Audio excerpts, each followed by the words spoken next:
I greet you in Jesus' precious name. It is Sunday morning, the 28th of December, 2025, and this is your friend, Angus Buchan, with a thought for the day. We go straight to Proverbs chapter 18, and I'm reading the second part of verse 24. But there is a friend who sticks closer than a brother.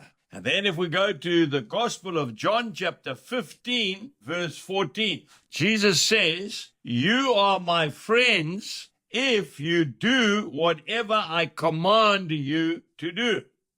Are you lonely today? Christmas is over. Some of your loved ones, your children, have been to see you. Now they have to go back to work. Some have to go back overseas. And you say you don't know when you'll see them again, and you are feeling lonely.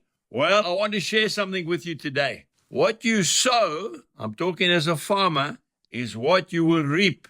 If you sow no seed, you will reap no crop. So in order to have friends, you need to be friendly. That's the first part of Proverbs chapter 18, verse 24.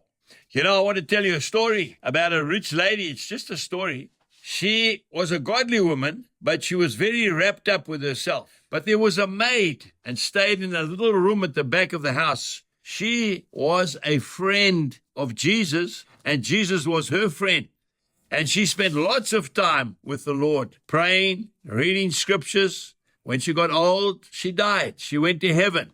And God gave her a beautiful home in heaven because he was so fond of her.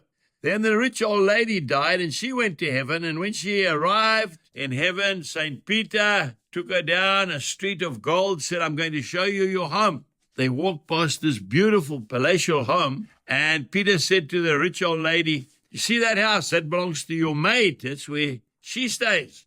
And the old lady was so excited. "Well, if my maid stays in a house like that, obviously I'm going to stay in a palace." But the golden road ran out, and then it was a silver road, and then it was a tarmac road, and then it was a dirt road, and then it was a path. No more houses, just little shacks with a few sheets of corrugated iron and some poles. And then eventually Peter said, "There is your home." And the lady was shattered. She said, "How can you do this?" He said, "You sent no material up for us to build your home." Folks, it's just a story. But I want to tell you, if you want to have friends, and if you want to know Jesus Christ as your personal friend, the secret is you've got to spend time with him every single morning. 1 Timothy 6:6, godliness with contentment is great gain. Spend more time with Jesus and you won't be so lonely. God bless you and goodbye.